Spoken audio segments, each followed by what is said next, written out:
Nah ini to-do list untuk individual. Kayak gue udah diusir kepanjangan gue bacotnya. Yang pertama, improve skill set kalian. Kenapa? Karena kalian akan digantikan yang di bawah ini sama AI, sama robot ya. Percaya gue, 5 tahun lagi robot humanoid udah akan jalan di rumah-rumah kalian. 5 tahun lagi. Karena ada namanya Moore's Law di fisika. Percepatan teknologi itu sangat amat cepat. Yang kedua, grow income lu. Grow income-nya sebanyak-banyak ya. Jangan cuman, gue cuman gajinya 7 juta, udah gue males-malesan. Banyak banget cara untuk cari duit di dunia ini. Ya. Belajar jualan, belajar jadi sales. Tapi gue gak mau jualan, lu mendingan miskin apa gak mau jualan? Banyak caranya. Banyak banget caranya. Tapi gue kerja malam udah capek. Lu tanya gue sama bro kakak. Kita tidur setiap malam tuh bisa jam setengah 2, jam 3 pagi, bangun jam 7 udah bangun. Dan lu semua masih lebih malas kan? Coba lu tanya, kayak bos Andrew gitu. Bangun nih jam berapa setiap hari? Pagi, udah lari. Gue gak salah jadi itu soalnya. Yang ketiga, beat inflation with Bitcoin. Harness capital. Improve skillnya, jangan ketinggalan sama teknologi. Grow income-nya, gedein uangnya. 3 itu kalahin inflasi dengan Bitcoin. Dan 4, minum elixir jadi immortal. Pakai modal yang gue udah share ke kalian. Gue yakin ini individu lebih banyak. Tapi di sini ada beberapa bisnis yang gue tahu. Karena jangan salah loh. Di komunitas kita itu banyak sekali orang-orang hebat dari institusi-institusi yang gue gak bisa sebut. Banyak sekali. Dan gue tahu. Bahkan teman-teman gue sendiri join sendiri tapi gak bilang gue. Untuk bisnis, 1, improve product value. Karena kalau lu gak improve product value, akan ada kompetitor yang ngebantai lu. Yang kedua, grow revenue. Sederhana kesannya. Improve value produk lu, bikin sesuatu lebih besar lagi, lu grow revenue lu. 3, lu cut cost effectively. Ini biar halus, tapi mercilessly. Kalian harus selalu mikir gimana caranya ningkatin omset, kecilin pengeluaran. Adi bilang, tapi omset sejajar lurus dengan pengeluaran. Itu bisnis-bisnis yang gak ngerti yang elixir ini. Itu bisnis-bisnis yang fokus ningkatin cash flow doang. Dia gak main game elixir ini. Dia gak mau cut cost. Dia pikir, oke, gue punya 10% budget untuk gue hajar 10% lagi. Karena dia gak tahu taruh duitnya di mana selain di bisnis dia. 4, grow bottom line. Kalau kalian lakukan 1, 2, dan 3, 4 itu langsung. Bottom line tuh profitnya. Ya, kalian bisa take home berapa. Dan terakhir, preservasi dari capital di Bitcoin. Nah ini kan, kalau gue gak bisa pakai rupiah, jadi gue pakai ini aja. Contoh, itu gue di HW waktu itu. Harganya berapa? Argentina peso 200 sekian. Sekarang lu lihat 861. Rupiah sekarang 15.900. Percaya gue, itu akan sentuh di 20.000 kalau nolnya belum dipotong sama mereka. Itu nolnya udah dipotong 2 kali bos. Jadi sebenarnya rupiah kita itu udah mirip sama Zimbabwe. Cuman udah pernah 2 kali dipotong. Terus kayak pura-pura gak pernah terjadi. Ntar, biar simple di cafe, daripada 20.000 jadi 20. Pulang lagi nanti balik lagi ke 20.000. Kalian udah dimiskinin berapa kali sama percetakannya? Ya Argentina. Nah orang mulai sadar. Turki, Venezuela, Argentina presidennya bilang, yang cetak uang gua hukum mati. Makanya tuh atasnya tuh sedikit ya. Karena presidennya gila Bitcoin. Javier Milei itu profesor ekonomi nomor 1 sekarang di dunia. Jadi presidennya Argentina. Dia bilang yang cetak uang akan dihukum mati. Venezuelan Bolivar, apa yang terjadi? Hancur meledak. Kalian sekarang kalau mau jalan-jalan, saran gue ke Turki, cobain ke Turki. Lu jadi orang kaya. Kenapa? Karena Turki lira dicetak terus turun. Makanya tertarik. Lambang gue ini Vi. Dan tadi video yang di belakang, yang kayak cuci otak, itu gue cuma kasih tunjuk percetakannya.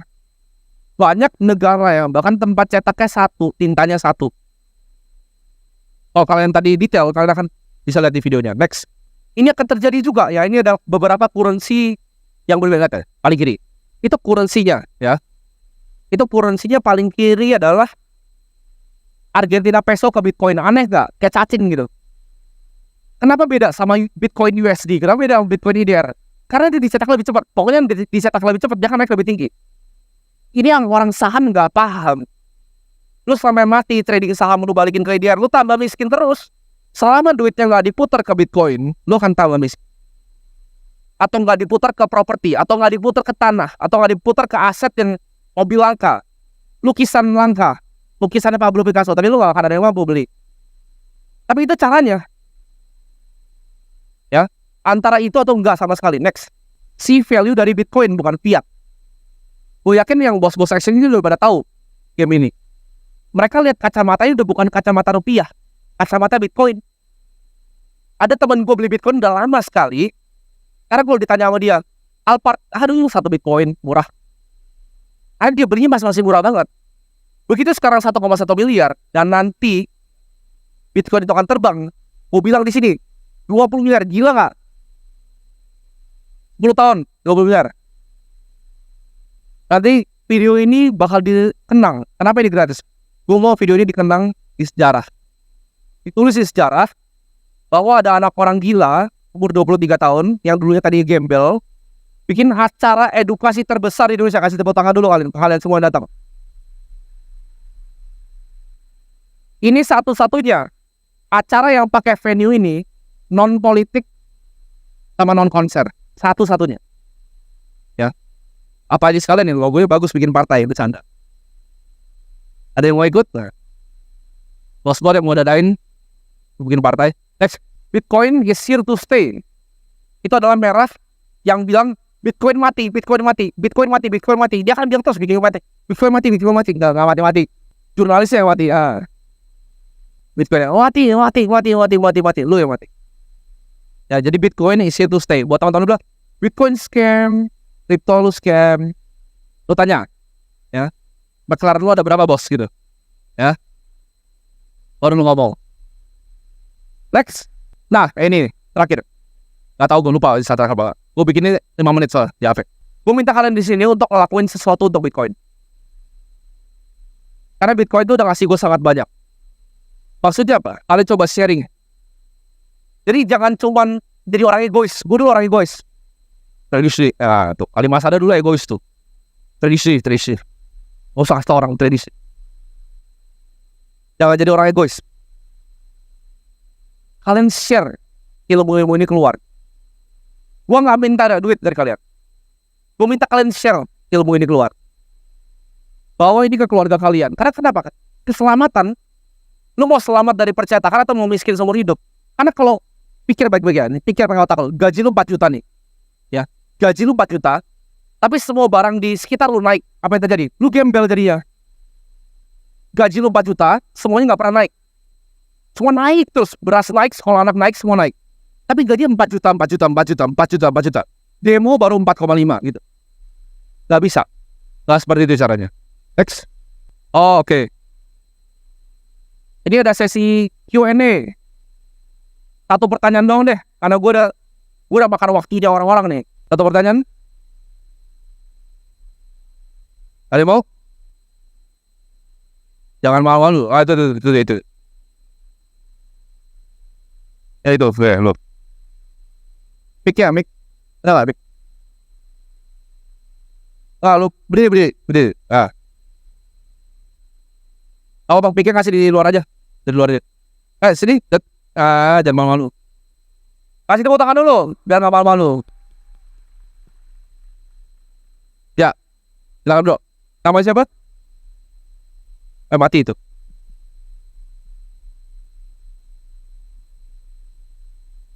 Halo. Halo. Nama gue Iqbal.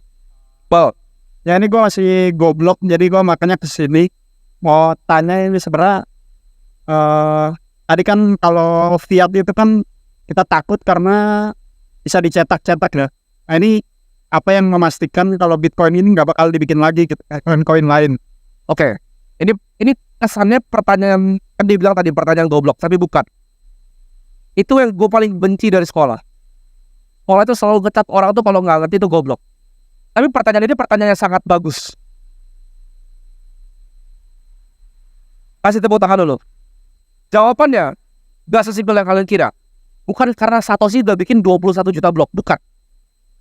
Jawabannya adalah waktu. Ini yang semua altcoin di dunia gak bisa lakukan. Adalah waktu penciptanya tahun 2009. Dan dari Genesis blok pertama tahun 2019, setiap sebelum tik tok. Kenapa gak bisa dihack? Ada yang pakai quantum komputer, dia nggak ngerti. Dia nggak ngerti white paper Satoshi. Bitcoin tuh nggak bisa diciptakan lagi dan nggak bisa dihack. Kenapa? Karena kunciannya dia tulis di situ. Ada yang baca nggak lembar keempat dan 5? Timestamp. Ya, semua digital cash nggak ada yang berhasil. Bukan cuma masalah double entry. Orang cuma kiranya dia selesai double entry. Enggak. Dia selesai kuncian waktu. Jadi setiap 10 blok, setiap 10 menit, ada blok baru. Untuk merubah genesis blok yang pertama, artinya lo harus ngapain? Lo harus balikin waktu. Bisa nggak? Nggak bisa. Itu pertanyaan yang bagus banget, luar biasa. Jadi jawabannya adalah waktu. Karena waktu itu cuma berjalan satu arah, nggak pernah bisa balik. Makanya gue apresiasi kalian di sini. Karena buat orang pinter, waktu adalah hal yang paling berharga. Uang itu sampah dan bisa dicetak. Ya, waktu adalah hal yang paling berharga. Jadi kalian bisa jamin Bitcoin itu nggak akan pernah bisa dihack, nggak akan pernah bisa dirubah, dan nggak akan pernah bisa lebih dari 21 juta karena kuncian waktu. Itu jawabannya. Bagus.